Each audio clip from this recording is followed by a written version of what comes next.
I will be forever the myth. You're the king of kings, There's always a pecking order. The little packers never mess with the big packers. So I'm a rooster, and he's a chicken, so to speak. All right, Season 3, Episode 5 of the Bodybuilding Legends Podcast is brought to you by our sponsors, Redcon One, Old School Labs, and Florida Alternative Medicine. All right, welcome everybody to another edition of the Bodybuilding Legends Podcast. We have a real special show today. We're, of course, talking about the 1981 Mr. Olympia and the season. And our guest this week is Roy Callendar. And Roy was one of the premier bodybuilders in the 1980s, and he was one of the favorites to win the 1981 Mr. Olympia. I think everybody who's seen that show says that Roy, along with Danny Padilla and Tom Platz, were the top finishers in that show. Roy ended up finishing fourth in that contest. But we've got a chance to talk to Roy. He was joining us from Quebec, Canada, where he has a big personal training business out there. So Roy, if you've never heard him speak before, we did a video interview with Roy about a month or two ago for the Bodybuilding Legends Show video series. So check that out if you get a chance. We talked about his whole career. And this one, of course, we're going to focus more on the 1981 Mr. Olympia. But Roy is a really, really great guy, very down-to-earth, from Barbados originally. So he's from the islands, and he's got that easygoing island attitude. And he's a really good guy. So you're going to really enjoy this interview with Roy Callendar. All right. As I mentioned, we are brought to you by our sponsors, Redcon One. With Redcon One, everybody wants to be a champion and everyone wants to be the best. At Redcon One, they believe in working hard to achieve your goals. Whether you're killing it in the gym or you're trying to run a 6-minute mile, Redcon One has something for those willing to put in the work. They have a premier clinically dosed pre-workout, which is called Total War. And it is the perfect companion to your workout to give you that extra push to break through your mental and physical barriers. And then after your workout, you can fuel your body with the revolutionary MRE. It is the only whole food complete meal replacement with protein coming from salmon, chicken, beef, and eggs, and carbs coming from sweet potatoes and oats. And it also contains 10 grams of fat from MCT oil. It's the best tasting complete meal you will ever have. So go to redcon1.com and try the very best that sports nutrition has to offer. Redcon One, the highest state of readiness. And as a tribute to the show, you can go to redcon1.com and enter the discount code LEGENDS and get 15% off, 15% discount off your order. So that's fantastic. So please support our sponsors. And we're also brought to you by Old School Labs. Old School Labs makes uncompromisingly premium supplements, and Old School Labs draws on the wisdom from the golden era of fitness and bodybuilding to offer supplements for the discerning athlete. It's the only brand that I use, trust, and associate my name with. Old School Labs is the brand I personally used to win the Natural Mr. Universe in 2012, along with many other competitions. And Old School Labs is giving you 12% off your purchase. So go to oldschoollabs.com and use the code LEGEND12 at the checkout. Old School Labs, supplements that make sense. And of course, Breon Ansley, our new classic physique Olympia winner, is sponsored by Old School Labs, along with Sergio Oliva Jr., another athlete who is also working with Old School Labs. So they are a big company. They're growing every day. So check them out. And as I said, you can use the code LEGEND12 at the checkout and get 12% off your order. All right. What else is going on this week? Well, we had some really good feedback from last week's interview with Gary Bartlett. A lot of people enjoyed that interview. And we also got a lot of good feedback on the photos that Gary gave us, which we have right now on bodybuildinglegendshow.com. Go to there and click on our photos section, and you can check out some really rare photos from the 1981 Mr. Olympia. They're black and white photos. They're super clear. And, man, they were really amazing photos. I never saw these photos before. I don't know if Gary ever had them published anywhere, but I never saw these photos. He's got some great shots of Danny Padilla and Tom Platz and Roy Callendar and some great comparison photos during the prejudging. So go check those out. I want to say happy birthday to Bill Grant. Bill was on our show before, and he turned 71 this week. Bill looks amazing. He's in great health, and his arms look as good as ever. So happy birthday, Bill Grant. He is doing really well. He's got a new supplement line coming out. And so if you're on his Facebook page, go check that out. But Bill looks great. He's always a very positive, upbeat guy. So we want to wish Bill a happy birthday. In our video series, as I was mentioning, I'm still working on that Dorian Yates Part 2 interview. It keeps getting blocked by London Real, who did a series of interviews with Dorian a couple of years ago. And I guess they bought the video rights to all of Joe Weider's old Mr. Olympia videos. So whenever I try to include those clips from those contests in the video, which I'm doing because we're talking about Dorian's 6 Mr. Olympia wins in that part 2 of the interview from 1992 to 1997, and it keeps getting blocked. So I'm keep editing it. I keep trying it, but it's probably going to take a couple more weeks. So keep checking back to bodybuildinglegendshow.com, and hopefully we'll have that part 2 up soon. But in better news, we did do an interview. I did do an interview with Mike Ashley a couple of weeks ago, and he's going to be our next guest on the video series for the Bodybuilding Legends show. And it was great to talk to Mike, and I got some really good old video footage there from some of his contests, including the 86 Nationals, where he took second place to Tom Terwilliger, and the 86 Universe, where he won. And that was the first IFBB Universe or World Championships that was drug tested. And Mike, of course, claims to be a drug-free bodybuilder. He has never taken drugs.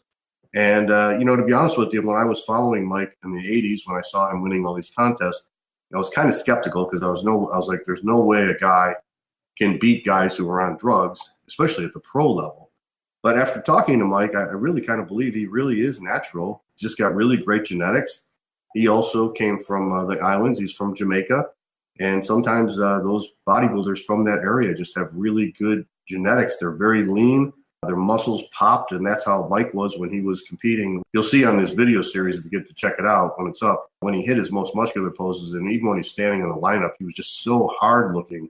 And when he hit that most muscular and he hit those side arm poses, his muscles just popped out of nowhere. And that's what really made him so impressive as a bodybuilder. He wasn't that big of a guy. In fact, some of the shows he was in the low 180s when he was competing in the Mr. Olympia, if you can imagine. And I think even at his heaviest, he was only in the 190s, maybe 195 or lighter. So Mike was not a big guy, but it's just what he had was very high quality muscle. And he still looks good today. I mean, I think he's about a few years older than me, so he's got to be close to 60. And he's doing some personal training out here in the east side of Florida, about the Fort Lauderdale area.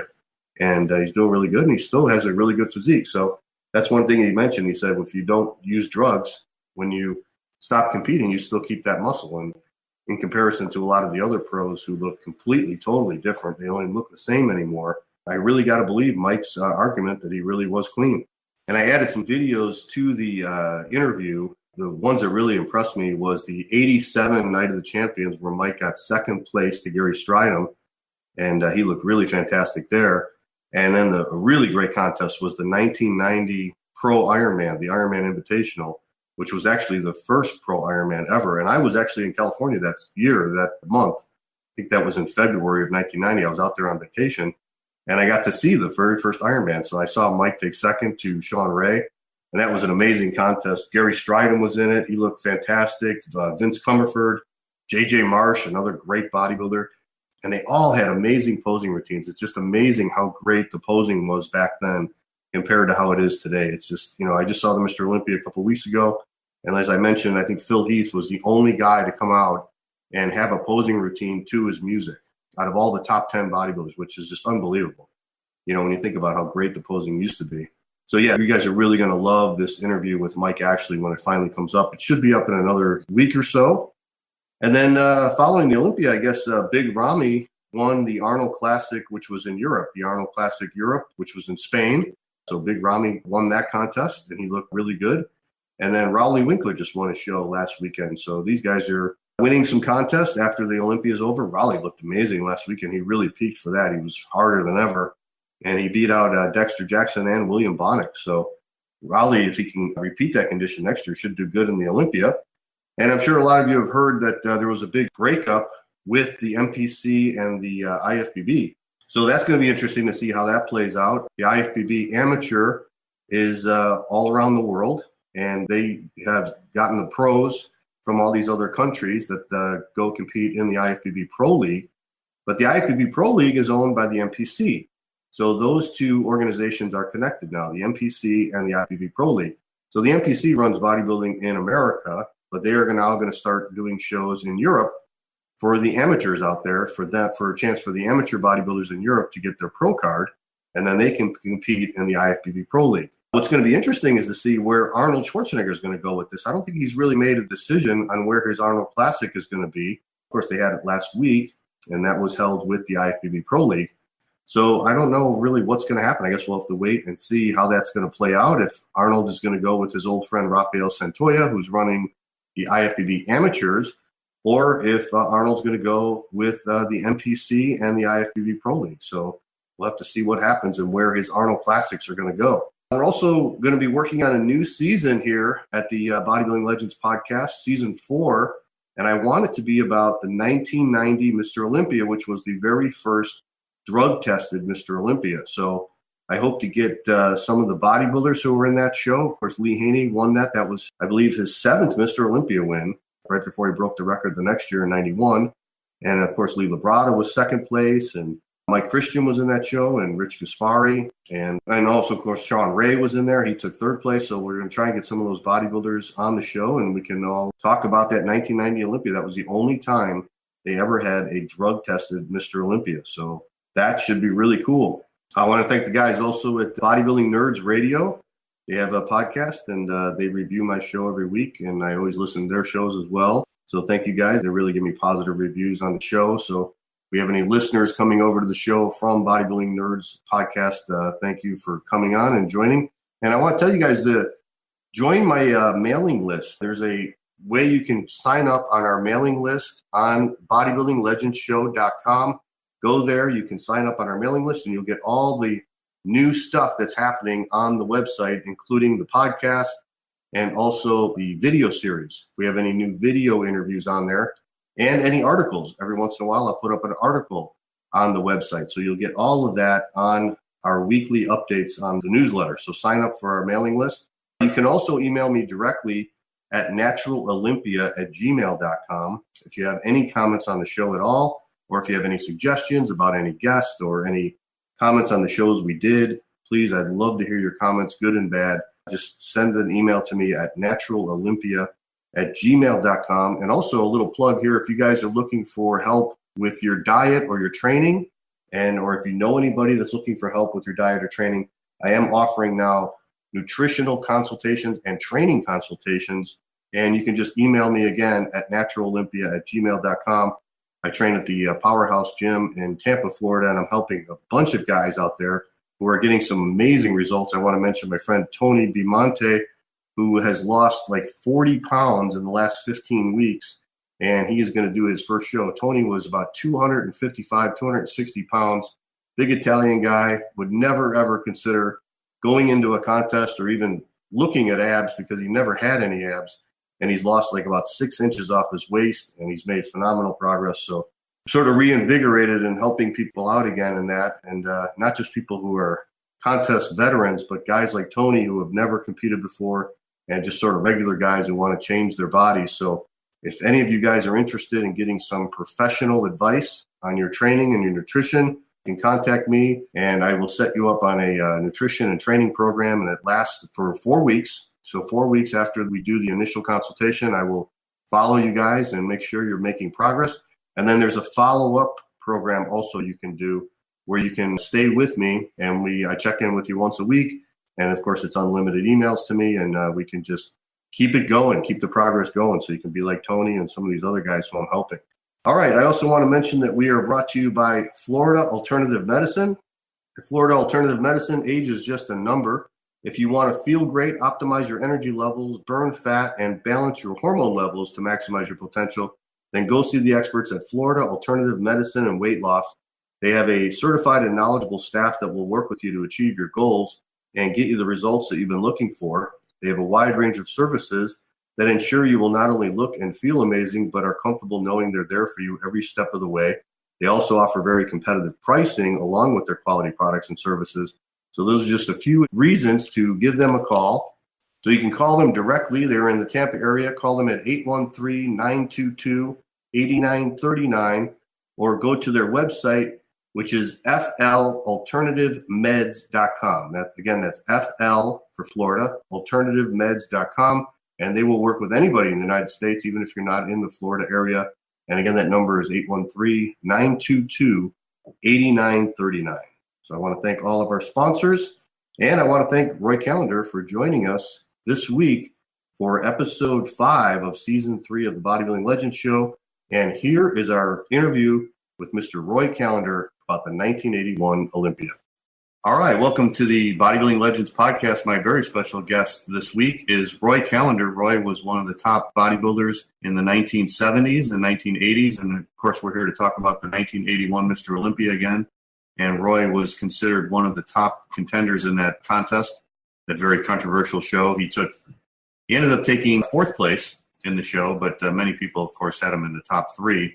So I want to welcome to the show Roy Callendar. Roy, how you doing? I'm doing great, John. Thank you again for joining us. I know we did an interview a couple months ago for the Bodybuilding Legends show. We did a long interview about your history and the sport, so I'm glad you were able to join us again to talk about this contest. It's a pleasure, John. Always a pleasure, man.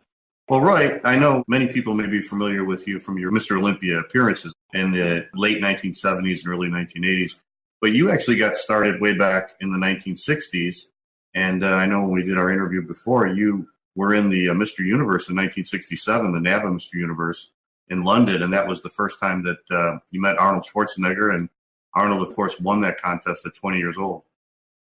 Yes, I had actually met him, around that time. It was a few weeks before he came over to train, and he trained at a gym called Mike Bennett's. Mm-hmm. He competed a few months later, and that's when I did my first Mr. Universe. Yeah. Funny enough, at that time, John, I thought I had a right. I was doing NABA Mr. Universe. When I look back at those days as a kid, it makes me smile. Yeah. Did you know Wag Bennett too, Roy? Very well. Wag was the individual is responsible for sending me over to the Mr. Europe. Oh, okay. The following year. Oh yeah, he was very, very, very helpful, very cooperative. He was the instigator, actually. People that don't know, Wag was a big influence in the European bodybuilding, or the English bodybuilding scene, I should say. And oh yeah. He was a good friend of Arnold, and actually helped Arnold with his posing, right? Exactly. Put him at his home. He paid my way to Europe. I was only a train driver at the time, or a guard, I think, and paid my way over to Europe and money and all this other stuff. Yeah. Very good man. Is he still alive? I don't know. I'm not sure.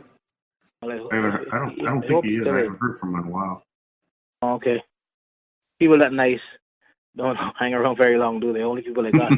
Yeah, right.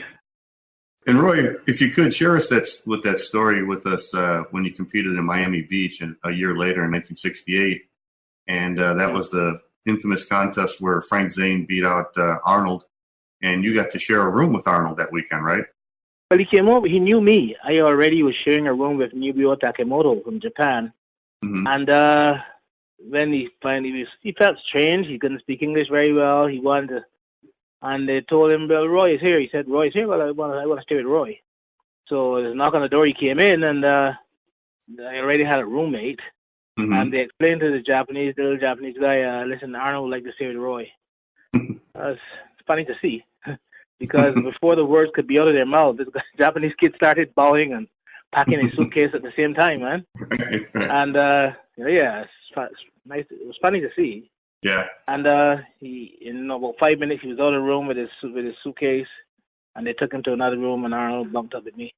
Mm-hmm. We were together for the next 2 weeks.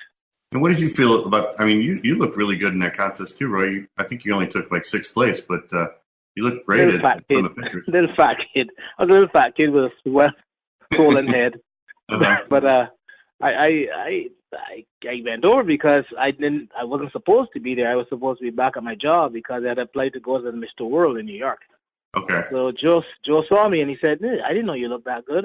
Listen, you want to hang around and go to Miami, go to Mr. Universe in Miami?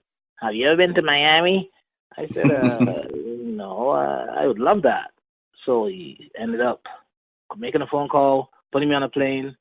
And when I got there, the courtesies were extended. They had some money to pick me up and stuff, put me away. First time I'd ever set foot in Florida. Wow, that's crazy that Joe Weider actually called your job and to get you to come out there and compete. Yeah. So what did you think of the United States the first time when you saw it? overawed, man. I lived in London. I was overawed. I heard a lot about it. I was overawed to see cops with guns, and I think I went up to a cop once and asked him a question, and when he turned to me, he was chewing his usual gum, but his hand was on his gun. That was one of the things that stuck with me. Yeah. Forever to this day. The other one, this was 1968. The other one was I was in a cab taking me back to the airport, and we stopped at a traffic light, and this guy ran over from the corner. Anybody wants to buy formal shirts? You know, these frilly shirts that you used to wear with the formal attire. 3 shirts for $20. So he held up this thing, and I pulled up the $20. I was so excited. Gave him the $20. And then when I got to the airport and opened the package, it was just 3 shirt fronts. Those things live with me. They're funny. They live in forever, man. And so what was your opinion of Arnold losing to Zayn that year? I mean, I think everybody agrees that he really wasn't in shape. You know, he just came off his second Mr. Universe win in London, but he was kind of big and bulky, right? European-style physique. Yeah. Big, round, and white.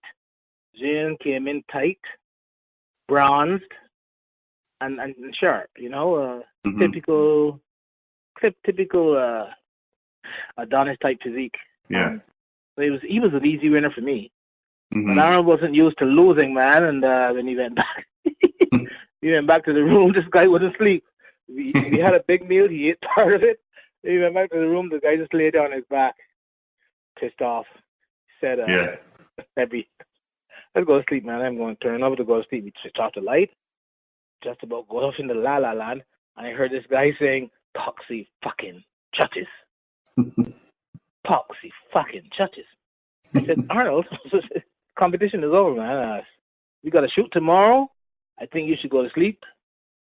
He said, yeah, you're right. He turned over Grant. Then a couple of minutes later, I heard him mumble on his breath, I'm going to be big in this fucking America. I'm going to be big in this fucking America. I said, Arnold, go to sleep, man. And that was it. He went to sleep next morning. He got up. We all know how that turned out. Right. I'm going to be big in this. We know that turned out. Yeah, that's exactly. something I always say to myself, he said it, and he meant it. I wish I could be like that. So, Roy, you competed until 71, and then you took a break, right? And then you tried pro wrestling and stuff for a while, and then you came back into bodybuilding in the late 70s, in 77. Yeah, to represent Canada at Miss Universe in France. Then I really got the bug because Arnold was on my case. He saw me in Montreal the previous year. Came over to the 1976 Miss Universe at the Olympic Stadium. Yeah. And came over when I went up to the stadium from I lived in Montreal, so I went over to see it. He said, "Roy Callendar, why aren't you training? You know what you're throwing away?" He made fun of my outfit, made fun of my arms. Usually, all the time his arms are around me. And he said, "Next time I see you, I hope you have at least another 60 or 80 pounds on, or something like that." But it encouraged me, man, and I really had the desire after that, and I started training. That was one reason. The other reason was I couldn't understand why a Canadian couldn't win something. Yeah. They all ended up, well, they'll be happy with top 6 and top 5 and that sort of stuff. You know, I couldn't fathom that. Yeah.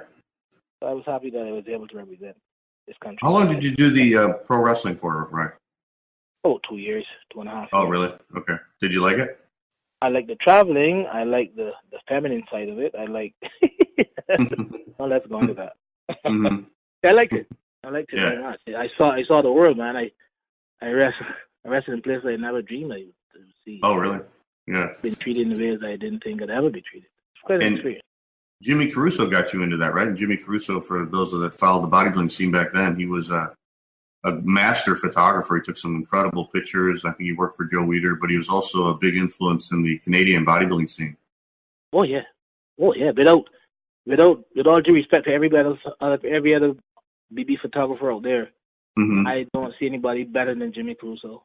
Yeah, I think that's why he's still alive. I don't see anybody. I'm not seeing anybody better, more patient. I always wondered why Joe Weider would send Arnold from California to Montreal to go into Jimmy's dump of a studio to pose. and he would set Arnold up, and even Larry Scott set him up. And if it wasn't right, he wouldn't take the shot.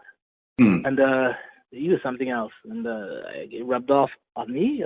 His posing method and his posing theology, his system was one of perfection. Jimmy believed in you, right? He's the one that got you back into bodybuilding. He said that you should get back into competing. Yeah. Oh, yeah, he was the one. I went to this. He was at the wrestling gym because the wrestlers were supposed to train with weights. They wanted to sell, they wanted to sell them both together. So they opened a wrestling school, and they asked Jimmy to put his gym in the wrestling school. And that's how we hooked up. And that's how wrestling, bodybuilding thing. So I started training for wrestling. They wanted me to look good in the ring, build me as Mr. Universe. So I trained there, and for a while it looked pretty good. And it blossomed. German promoter came in one day and said, I want some wrestlers, and came into the gym and saw me right away, pointed me out. I want him, and off I went to Germany, to Austria, and to France, and wherever. Pretty interesting. Okay. So what did Jimmy say to you to get you back into bodybuilding? Arnold. I told you. Arnold was the one. Okay. Yeah, 1976, man. I'll never forget it. We had the Miss Universe here. Right. Came over and really laughed at me and motivated me to get back. What did you think of the bodybuilders in the 76 universe? Because you'd been out of the scene for a while, and I think Mike Menser and Robbie Robinson were in the middleweight class, right? And Roger Walker and McAway beat Padilla, yeah. Yeah, I remember that. And I thought to myself, I don't know if I can beat these guys, but I like what they do, and I got the taste in my mouth again, man. Yeah. And it was a bit different from London, but if you really like this sport and you go to a competition and you don't want to compete, there's something wrong with you. At least once. It's like parachuting. If you got try it once, man. And I tried it. Well, naturally, it's my addiction, it's my love, it's my everything in the sport. So you did the Canadian Championships in '77, and you won the overall there. And I told you in our previous interview, I thought it wasn't even close. It looked like you were like an advanced guy compared to beginners in that contest. Oh, I didn't know you had pictures of that. I keep saying that. I was surprised. If you check the record, you will see I wasn't even called out once. Right. For a comparison. And I told Jimmy, man, I told you I couldn't win this thing because we had gotten a warning letter 2 weeks previously saying, yeah, Calvin is big. He's awesome, but we are not quite ready for Black Mr. Canada. And then we took the letter, folded it up, and said, okay, you see. But when I wasn't called out, I said to him, I told you. So when it was announced, I just broke down in tears. Yeah, you broke down after that one. I remember seeing the pictures of that. So then after that, you went to the Mr. International in Columbus, Ohio, which was held with the Mr. Olympia, and you win the heavyweight class, but then you lost the overall to McAway, who was a great bodybuilder. Oh, yeah, he is. Good poser, too. Very good. Even in the awesome. Pretty good, man. And we went on from there, and Jimmy started after the international. Listen, man, you got to start preparing for the Olympias. I said, you got to be sick. I'm not ready for those guys. He says, yes, you are. So we started to prepare for the Mr. Olympia right after January 1978. Then I said, you can't work at craft anymore. You got to fight. You got to. What do you want me to do? Go and be a pimp or something? He said, no, we're going to get you some guest posing appearances. You can do some seminars. And sure enough, that's how it worked out. Yeah. And I was able to feed myself very well, and everything was looked after. In 1978, I was ready for my first Mr. Olympia. Right. Yeah, that's when professional bodybuilding really was sort of taking off, right? I mean, I know they had the Mr. Olympia since '65, but that was back in the '60s and mid '70s. That was the only professional show was the Mr. Olympia. So in '78, that's when they started having the Night of the Champions and that World Cup came out with that. Yep, you're right. So it was great. You were able to finally make a living being a bodybuilder, being a professional bodybuilder. Yeah. Night of the Champions, man. Came back and paid my rent for a year. It was amazing. I said, this easy? Doing this? Yeah. Okay. So let's talk about some of those Mr. Olympia shows you did in the late 70s. I saw you compete in 78, 79.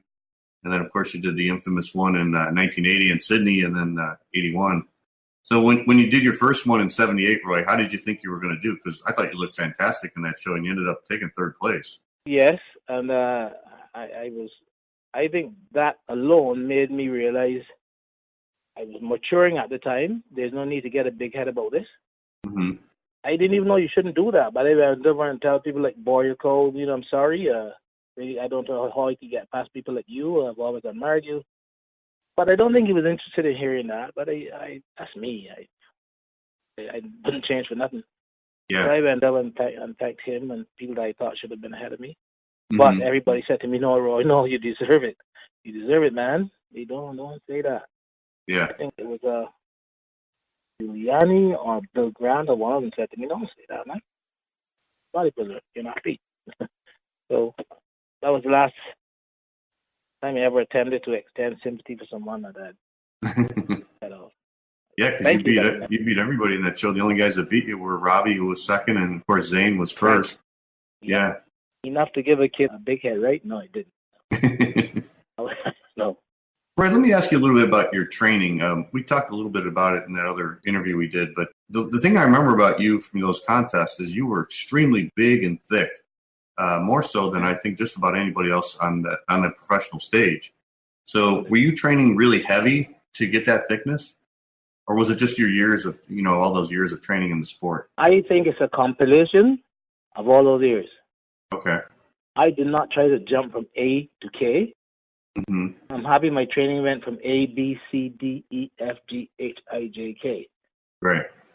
But my training didn't go A, B, C, D, E. I didn't play around. I knew what I had to do. I did it. And to this day, I still coach the same way. Mm-hmm.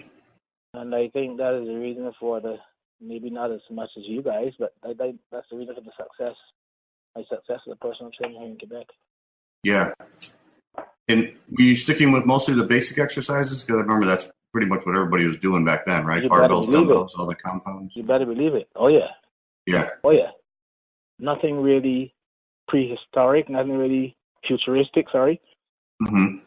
Just basic technique, especially with Crusoe. And that's where I keep repeating that word from. First time I ever heard it was from Crusoe. Mm-hmm. Everything he wanted precisely done. He'd show me why I'm targeting this and show me why I'm targeting that. And I still use some of it today to explain to lay people who are under my charge.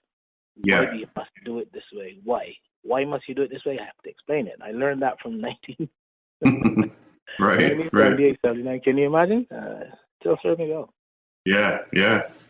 And you trained, did you use a lot of volume also, Roy? Because I remember saying that you would do like long workouts. I heard outrageous things. No. I heard some outrageous things. Not true. What I used to do, I used to go in the gym in the morning because I used to work at craft. Okay. But as a professional bodybuilder, I stopped that. So what am I going to do? I wasn't married or nothing. So I'd go to the gym, train, eat, hang around, watch other people train, and then some idiot would come in the evening and say, Roy, come do arms with me. Why the hell not? So I do it. I heard that once I trained for 7 hours, but anybody who knows our sport knows that's impossible. Right. But were you training like 6 days a week? Yes. Or whatever time allowed me. Once I would train 16 days in a row. Oh, wow. Okay. And then take 4 days off. Uh-huh. But during that 4 days off, I grew like a penis. I didn't realize I was growing that much in those 4 days rest. Yeah. Really eating to recover. When Mentor was around back then, he advocated training with low volume. Did you ever try that? No. No? Okay. So how many sets would you do per body part, right? Would it be like 20, 30 sets? Set for body part. I don't know. You know something? To this day, I never count how many reps or set I do. I feel my muscle, and I feel my body. I listen to it, and I teach that way. I used to teach. I still do. I'm working on a project now which will even take that further. I still do group exercise classes. You call it aerobics. My classes were geared around muscle tone and technique. Okay. And because of what was happening here, I think everybody's jumping up and down and shouting 1, 2, 3, 4, 5. Mm-hmm. And I was doing group training classes, not CrossFit. I said group training classes. So even in the class, I would find time to instruct the ladies and tell them why they must do it this way and why they feel it. And before I know it, people couldn't get in. We had a capacity of 50, and people were lined up outside. Mm-hmm. Then I had to start growing in the sport, do 2 classes, do 3 classes. And then I started charging for the classes. And so the owner of the gym, I think it was Gold's Gym at the time, he came over and said, Roy, listen, you got to charge for these classes. I said, I'm not going to charge. Nobody's going to come. He said, no, I'm charging $5 per person, like we'll see. And the classes were still packed. Wow, So okay. every class of 50 people, the $200 fee. And he did very little. But I was quite flattered. And the volume and the amount of classes they had to do. But that propelled me. That even put a better foundation onto my personal training business, because that made the personal training business grow. Yeah. So this was back in the 70s then, when you were training in California. Well, I learned to do group fitness out there in Australia, but here in Quebec, I really took it to the limit, man. Okay. Let's talk about the 1980 Mr. Olympia a little bit before we go into 81. That was the one that Arnold won, and I thought up to that time, I know you had already won some shows, like you won the World Pro Championship, and I think you won the Canada Cup, right? Yeah. But I thought 80 was a breakthrough for you. I thought you looked fantastic in that show. And well, thank you. I didn't think I did, but thank you, man. Coming from you, now my head is going to grow at this at this age of my life. Right. But I didn't think I missed it. I missed by a little bit. It happened to you. I just missed it. And that is why Roger got ahead of me. But he should have got ahead of me anyway. I missed it. I have no complaints for that. I have no complaints for Arnold. And then I look at what happened last weekend. I think that Arnold earned it. Right. And I wouldn't complain about it for the 1981 Olympia. I think that whatever, I think Danny should have won. I would have loved to have won it. But when people tell me they considered I won it, it's okay, thank you, very compliment. But you know that Danny had the best physique in the world at that time. Yeah. So I don't think that was an injustice. When I see what has happened this weekend, since last weekend, I sincerely tell you it brought tears to my eyes, because if you got to get better than that, you have to get better than that. Not good. Not good. Not good. You can't do it. If you want something to grow, don't poison it. You still tell people, oh, buy this. You can't do that. I hope we recover. I hope. I don't care how much promotion we put there. It still has to have credibility. Don't destroy it. Don't destroy it for what? For what? Did you go to the Olympia last weekend, Roy? No, I didn't go. No, I didn't go. You just watched it?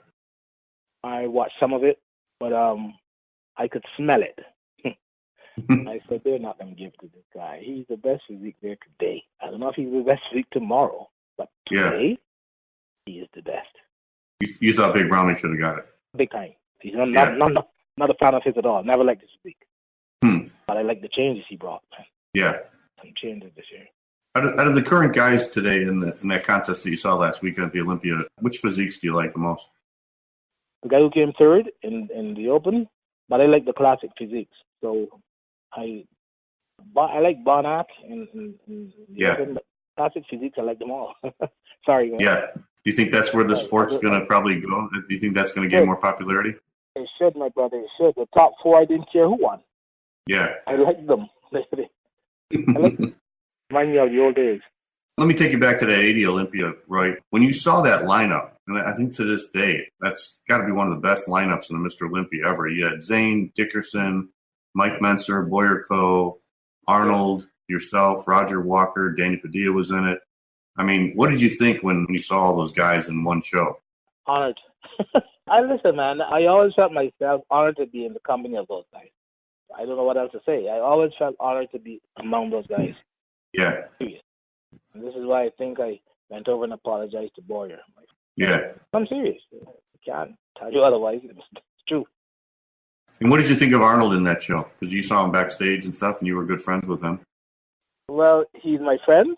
We've lost contact. He was very good to me up to 1981 Olympia. Mm-hmm. And I think he did not have the best physique on that day, but you cannot compare it to what happened last weekend. 1, 2, for what he had done for bodybuilding up to that time, I would not begrudge giving it to him. So my feelings are sentimental, but understandable. You know, I'm not gonna. No, I can't say anything negative against that win at all. You have to find a way to make it positive because of what he had done up to that point. But some people might say to me, Roy, but he's not being judged on what he did. My opinion, he should be. At that time, he should have been. He was in the sport and had made the sport. Arnold being who he is, that did have an influence. You better come back. You better come good though. If somebody had to win, they would have to be extremely good. I mean, he would have lost. But I think everybody missed it. I don't know. It was too close. It should not have been that close. If you want to beat a legend, come with a sword that would kill the guy. But don't just gripe because your sword was not sharp enough. So, that happened. Okay, so let's talk about 81, right?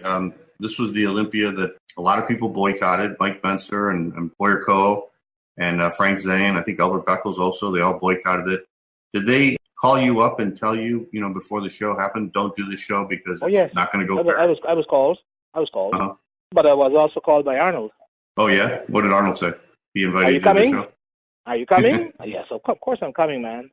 I'm coming, okay?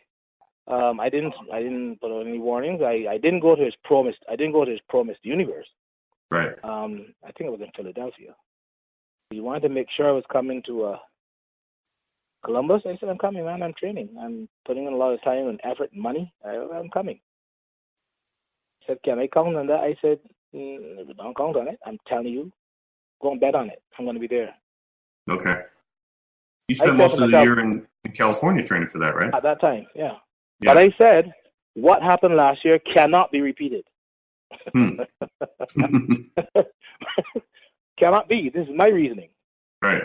And then I saw Franco. I said, well, the same thing is not going to happen because there's no way. Yeah. There is no way. This is not Arnold last year. This is a different kettle of fish here. Yeah. Danny ripped to shreds, skin stuck to his jaws and his muscles. No, there's no way. Right. So tell me a little bit about your preparation for that show, right? Because I think as good as you were in 80, I thought you were at your all-time best in 81. So did you feel like this was going to be your chance to win the title? Yes. That's why I stayed in California. Yeah.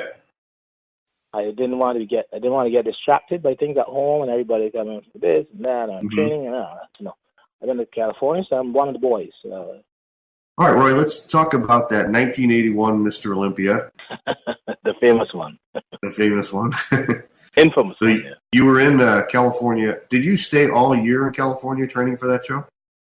No, I spent part of that time in Japan. I was doing some seminars. And the rest I spent in Europe. Okay. I lived in Essen, Germany at that time. Oh, okay. Yeah. So as the contest is getting closer, I'm sure either Boyer Coe or Mike Menser or Zane called you and told you that they were boycotting the show. And I think they tried to get other bodybuilders to boycott the 81 Olympia also, right? Yeah, that's right. What did Boyer say to you or whoever it was that called you? He said, well, in light of what happened, he thinks all the other guys had decided that they're not going, and he wanted to inform me that it's up to, he thinks that it would be in the best interest of the sport if I joined them and just didn't show up.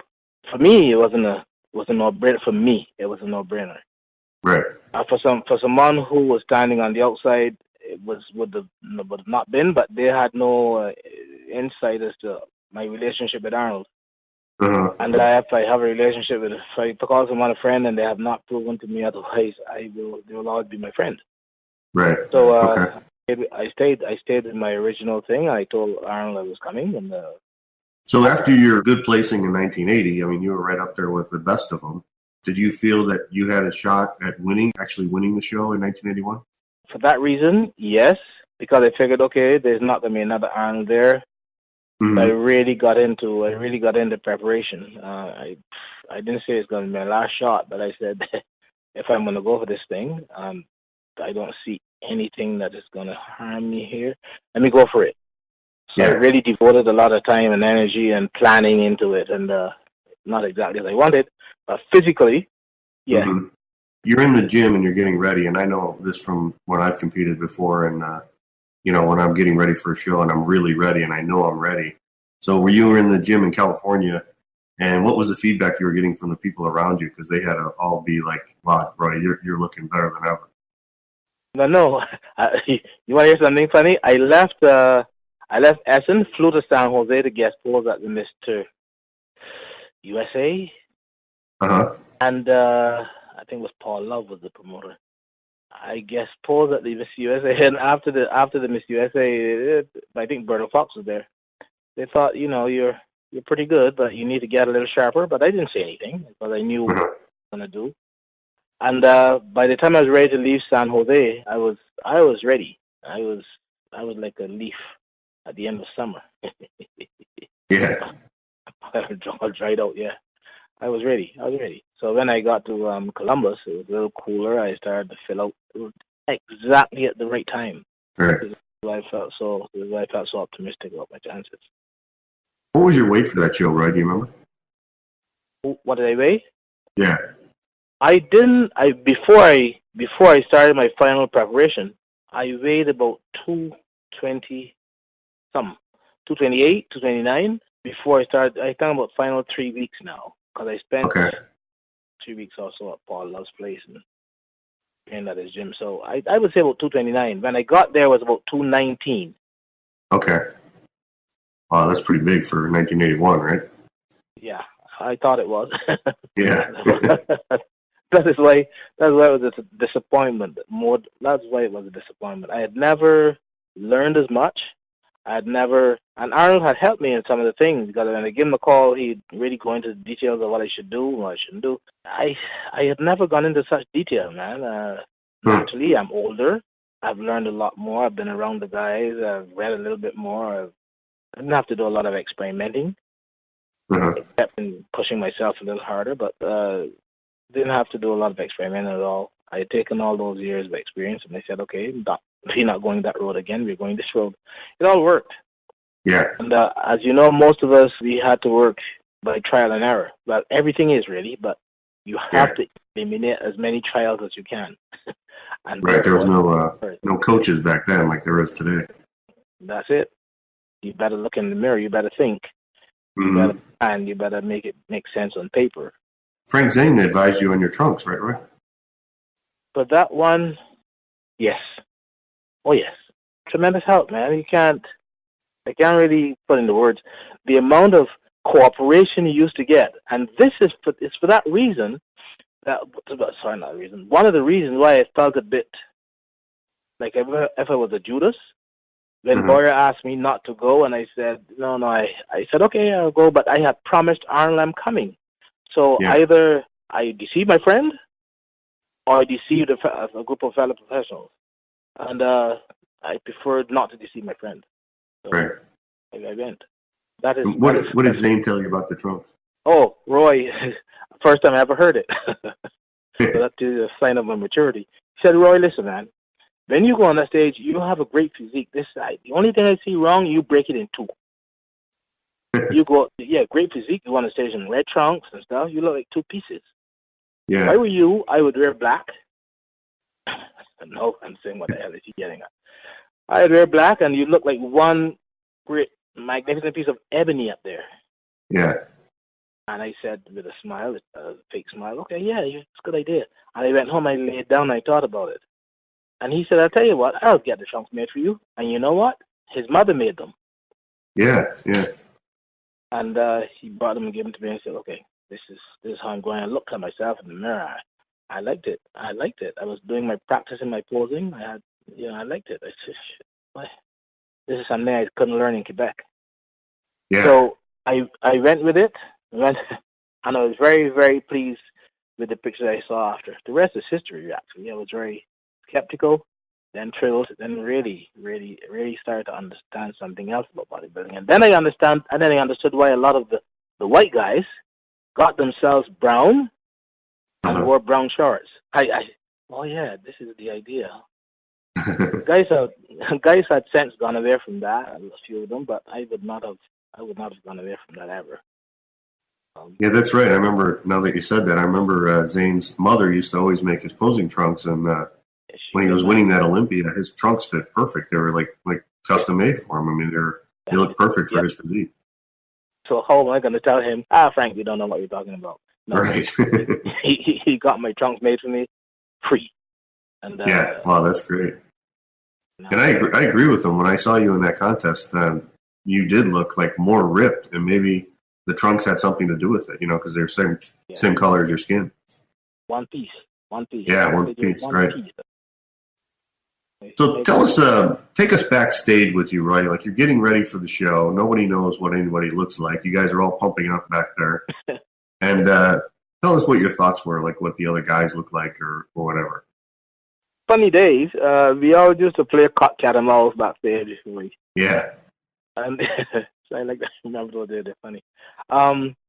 We had separate rooms. And guys would walk up and down and peep into the room to say, hey, sorry, I was coming in here, but you're looking to see how everybody looks. Uh-huh. And I think I saw,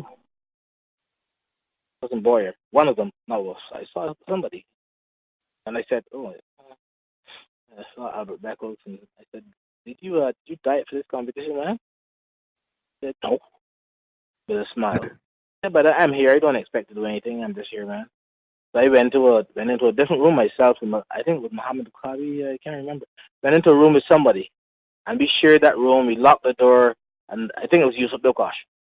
Yeah. And we started doing our own thing back there. Yusuf, I think Yusuf. And we started doing our own thing back there. Yeah.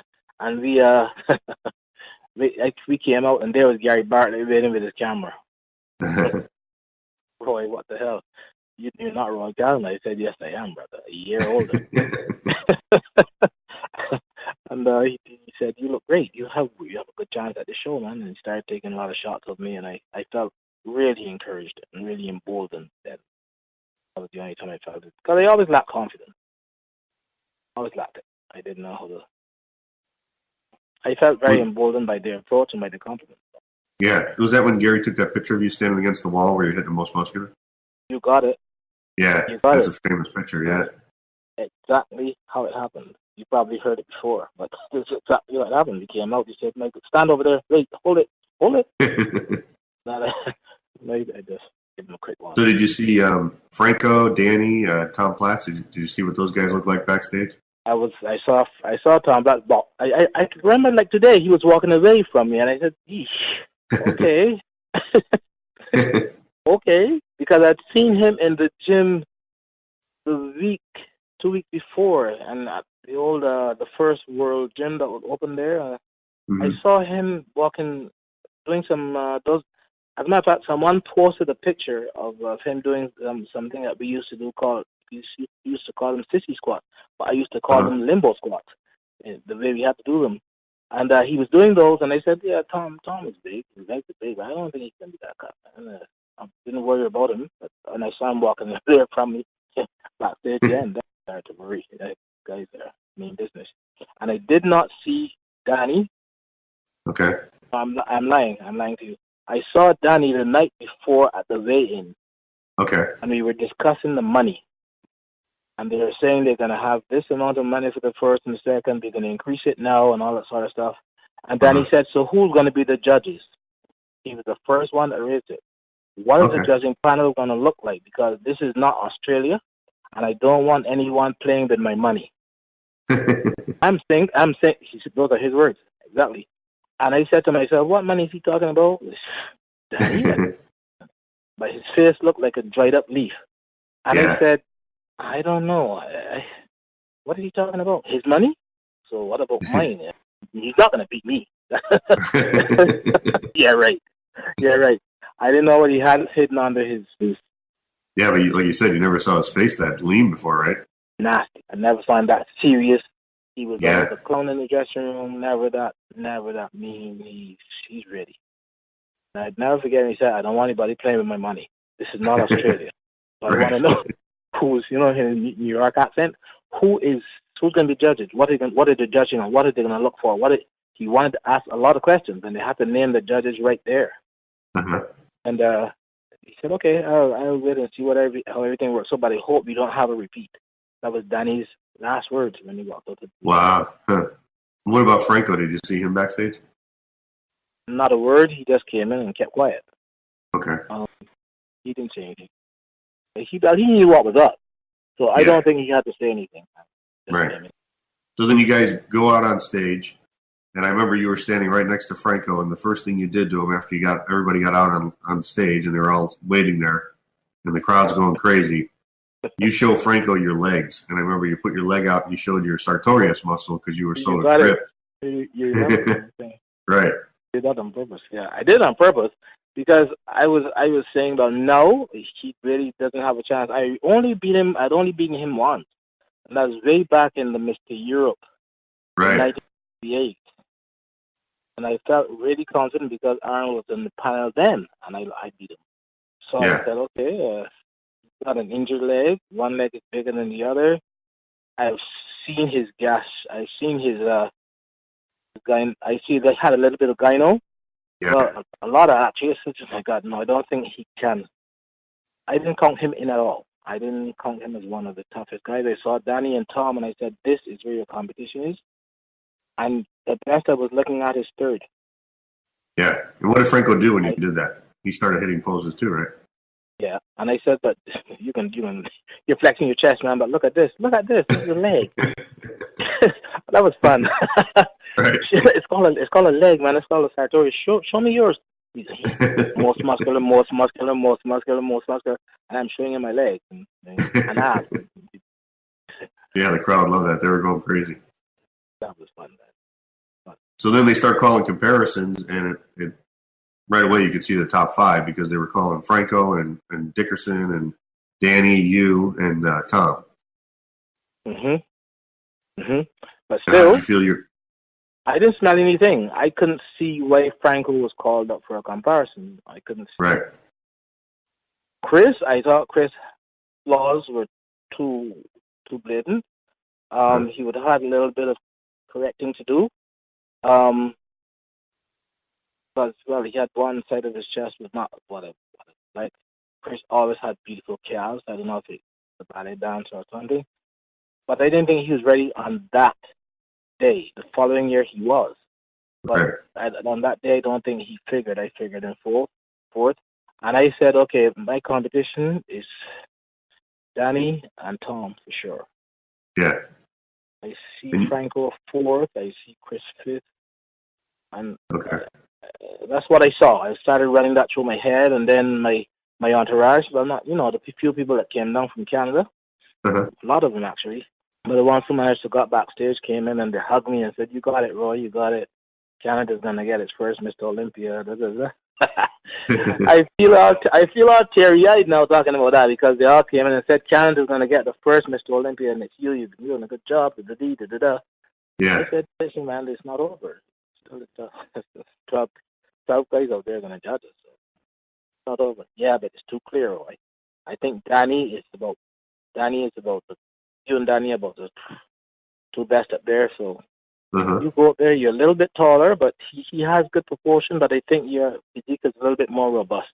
One guy, I remember one guy still told me that, and I said, okay, but I'm not gonna think about that, guys. Don't forget Australia.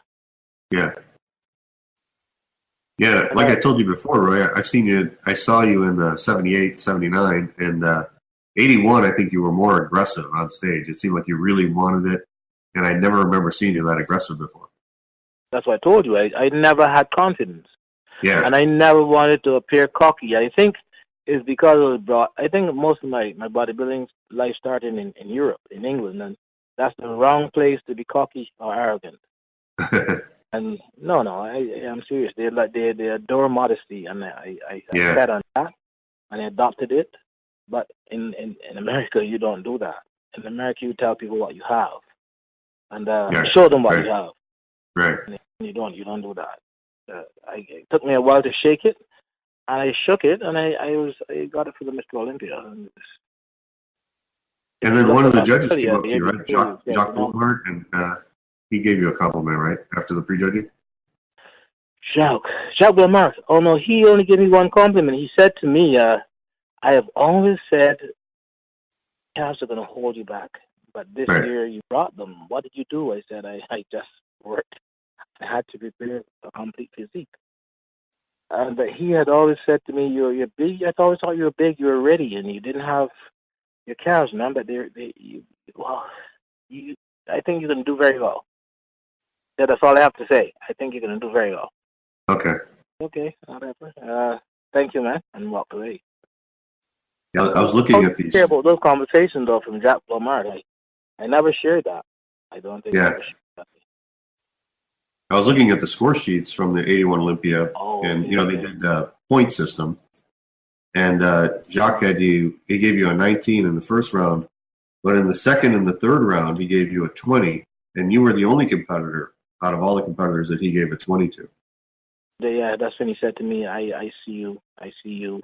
He didn't say any words. He just said, "I see you," and he gave me a thumbs up and walked away. Uh-huh.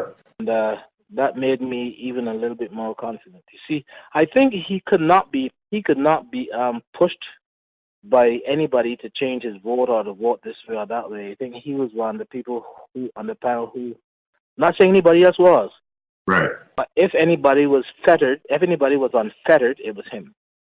Yeah. I took it as a big compliment. I can't remember if Bill Pearl was on that panel. No, he wasn't. Okay.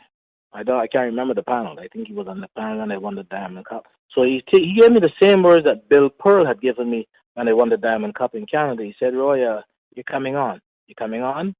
I think you're going to have to find a jeweler." That's all he said, and he walked away. Yeah. When I hear those little hints, when I was very encouraged when Job told me that. Roy, you are. Yeah. Dominic Serto gave you a 20 also, right? He gave you a 20 in all 3 rounds. Dominic Serto? Oh, yes. Yeah. Oh, yes. Yeah. You were really, you know more about me than me. That's scary, man. I didn't completely put it behind me. You're right. He did. Yeah. You're right. And those sorts of people who have absolutely no connection to you, never spoke to you, never, joked it, because I guess both of them a few times in Belgium. But Dominic, when somebody like him gives me 20, he's not biased. Right. Never said much. That's what he saw. And that sort of thing, even though I wasn't given the title, or Danny wasn't given the title, I felt encouraged. That eased some of the pain. At least I got some people's honest attention. Yeah. And I carried that with me. I used that as a plus because I had no intention of coming back. Oh, really? Okay. No. I said after that I was really down. I don't know what they wanted. I don't even think Danny went to England. I'm not sure. You will know more about that than me. Yeah, he did, but he wasn't in the. I don't think he was in the top 10. He wasn't in shape. And I didn't want to do that. You see, I didn't want to do that. That was a crazy year because I don't think anyone going into the show really expected you or Danny or Tom to look so great. And I think all 3 of you reached your lifetime best in that contest. Yep. I think I still had something left, but I don't know if I had the balls and the spiritual strength to do it. Uh-huh. And I decided to, sit it out and go to Barbados and relax a little bit and open a little club there and enjoy the sun and give something back to that little country in which I was born. Yeah. So I left 81, 82, and went back there in 83, I think. Came back from Japan. And I went I came back from tour, Zimbabwe or somewhere. I went back to Barbados and started a little gym there and really enjoyed it. Really enjoyed that in my life, and then got into politics and stuff. It was a very, very exciting time out there. You probably know about my political life as well, because you You really do your research, man. Seriously. At that night show, Roy, didn't they screw up your music when you came out to do your routine? I didn't care. You can't, see, that's maturity again. I couldn't let that make me angry. No, I didn't care. I had a physique to show, right. And I knew how to pose, and I knew how to present it, so I didn't really care. It annoyed me at the minute it happened, and then after, no, it didn't. I remember watching it from the audience, and I'm like, oh, man, are they going to screw him? Are they screwing with his music just to mess with him, you know? I was being screwed anyway, but I didn't know it. Right. So when you went to that night show, where did you feel, honestly, in your own mind, where did you feel you were going to place?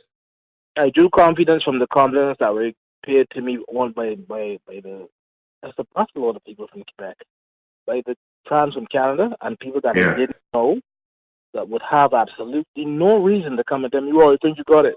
Just to say it. I wouldn't imagine that anybody would do that. Yeah. But I'd never heard that, those sorts of compliments paid to me before at any other event, not except the Mr. Canada. At any other event. So I didn't let that get in my head, though, man. I knew that the result is only the result when Oscar Heidenstam says, and the winner is. The most important part. So I think you give you some confidence, you walk away feeling good, and once you're confident, it reflects on your physique. So I felt confident about it. So did you feel you had a shot to win? Of course. I told you that before. I told you that one. Why I had a shot to win is when Blowmark said that to me, and you were telling me now. Dominic said the same thing on his sheets. I can't even remember. Yeah. So people whose names I didn't know, with whom I only had the tertiary polite good morning, hello. Never had a conversation, and they're complimenting me. I said that has never happened. I did not, however, I'm old enough not to let that go to my head. I still had a job to do. Right. So when the final pose down was over with, and they announced you in 4th place, what was your feeling? Were you really heartbroken? Not heartbroken, terribly disappointed, but encouraged by the shouts from the crowd. Yeah, and crazy. I didn't think a repeat of Australia again. I didn't say that. I felt disappointed. I said it must be something that I did tonight that I didn't do this morning, because you remember in those days they used to judge the last part you're posing on that moment. The contest was not over in the morning. Yeah. It's at night too. Yeah. Because you can lose. You can come into the evening and lose. Right. That's what I liked about it. But I don't think my posing was that bad. I don't think it was. I think it presented very well. I was okay. 4th. Felt disappointed. Walked off the stage. Did not feel bitter. Did not get a "I'm sorry, Roy" from my friend. But I walked past him, and I didn't say much anyway. It just. It's okay. I don't mind. Yeah. And then the next day it hurt. The next day when I saw some of the pictures and stuff, and we had breakfast, and I'm getting all these sympathetic, pats on the back, and you'll get them next year. I said, next year? Do you know what you have to go through to come back year after year? You get it next year, and this and that and the other. I said, yeah, okay, man, thanks, da-da-dee. But I had no intention of going to London at all. Not after that. Yeah. I'll tell you something. If it was between myself and Tom had beaten me, if it was between myself and Danny had beaten me, I would have gone to London the next year. Right, because it would have been a fair decision. Yes. Everybody would be expecting something, but I wouldn't turn it there out of shape. 4th? Okay, no. Yeah. Well, you were in amazing condition, Roy, and I'll tell you, after all these years, we're still talking about it, and you and Danny and Tom, all 3 of you. And that's flattering, especially from someone like you. There are a lot more people who know a lot less than you. It's encouraging, man. I know that if I die tomorrow, I lived that experience. Right. I'm so damn happy to have lived it. Yeah. I'm so happy to to live. This is 2017. You're talking about 1981. Right. I'm so happy and pleased to discuss something like that with you and reminisce about it. I don't have to be a billionaire. My life seems so rich, enriched by things like this. All of that I have in 1981 is still my check. Right, it's right, exactly. Like I'm receiving the check on that day, and when we talk about things like this, maybe talk. Yeah, I think so many competitors, bodybuilders, even fans, they go, "Oh well, it was such a waste," because they got sort of ripped off. They didn't get what they deserved. But I think just all the work you put into developing your physique and then hitting your peak and showing it to everybody and competing. I mean, I think that's, like you said, it stood the test of time, because here we are 20 years later, 35 years later, and we're still, in awe of the physique that you had and Danny had and Tom had. So it never goes away, Maybe those things keep me young. I don't know. Yeah. Yeah. Right, I tell you what, a lot of that stuff that we did, actually, it strengthened me for coaching. And as much as bodybuilding had changed a lot, there was still a lot of advice you can give to youngsters and people who are thinking about competing, and encourage them. And I've seen a few of them come along and take the words of wisdom or words of experience that they could pass on to them and make something of themselves in my sport. And it still had its benefits. So I didn't really. This is why I don't, to this day, feel downhearted about it. I don't know. Right. It's okay. Part of it.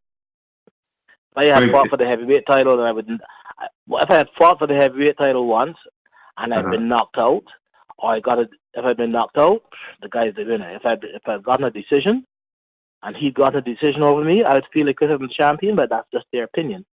So. It's the same thing for our sport. We are judged sport, and you have to look at it that way and take it that way. Take it for what it is. Yeah, subjective judging. Yeah, we're a judged sport, so we're like gymnasts. No big deal. We've got some pictures on my website, bodybuildinglegendshow.com, and if you get a chance, check them out, because Gary Bartlett, after I interviewed him last week, he gave me a bunch of pictures, so we put them up on the website from the '81 Olympia, and they're really great shots. That guy, I gotta meet him again. Yeah, he goes back a long way. I gotta make a confession. I hope many people are here. The thing about me, John, is I am old school, and it's only because of my wife now that I'm really getting into IT communication and checking out this on the internet and that on the internet. Right. I'm only now learning. I think I would say this year, okay? I'm not ashamed to say it. This year I'm starting to be able to communicate and connect and see what's really going on. And a lot of the stuff I didn't know, I'm sure if I was IT connected, I'm sure we would have been hooked up a long time ago. Yeah. Not only last year and early this year. So I'm gonna check all that stuff out. But I need to do it. You know what I'm saying? I need to do it. There's a lot of stuff. Guys come into the gym where I am. I know. Tell me, Roy, I saw this about you. What? Is that true? Really? I didn't know that was out there. So I'm getting more aware of the IT things that are out there that I can check on, and I will do that. Yeah, when I talked to Gary last week, he told me a story about when you were wrestling, and him and his friends who were all in the bodybuilding. There you go. They said, "Oh, we got to go see this wrestling show because Roy Callendar's in it." They went up to you and talked to you, so they knew you from the bodybuilding world. Yeah. They came to the dressing room and they showed me some pictures of myself as a wrestler. I thought I had this good physique. They used to build me as Roy Callendar, Mr. Universe. Right. Then I saw that physique that I had in the dressing room. I laughed. I think there's Roy Callendar thinking he's hot stuff. When I saw the picture, I think it's hot stuff for the ring, but Right. I do remember him coming to the dressing room and sitting down talking to me. Yeah. Okay, Roy. Well, thanks again for joining us for this interview. And as I said, I think you're one of the great champions from the 1980s. That 1981 Mr. Olympia wouldn't have been the same without your physique in there. And I think you're one of the best ever. And so it's always a pleasure to talk to you, Roy. And I'm glad we had a chance to talk again. John, that's so kind of you, man, and I assure you the pleasure is all mine. All right. Look forward to it, man. Okay? Okay, Roy. Hope to talk to you again in the future. Good health to you, man. Bye. Thank you, Roy. Same to you. All right. Thank you for joining us for another edition of the Bodybuilding Legends Show. I want to thank Roy Callendar again for joining us. Roy did an interview with us a couple months ago, so I was glad he was able to take time out of his busy schedule and talk to us again. That was a great interview about the 1981 Olympia. And next week, we will be joined for another interview about the 1981 Olympia, so I hope you join us then. I want to thank our sponsors, Redcon 1, Old School Labs, and Florida Alternative Medicine for sponsoring the Bodybuilding Legends Podcast. We'll see you guys next week. But nothing's got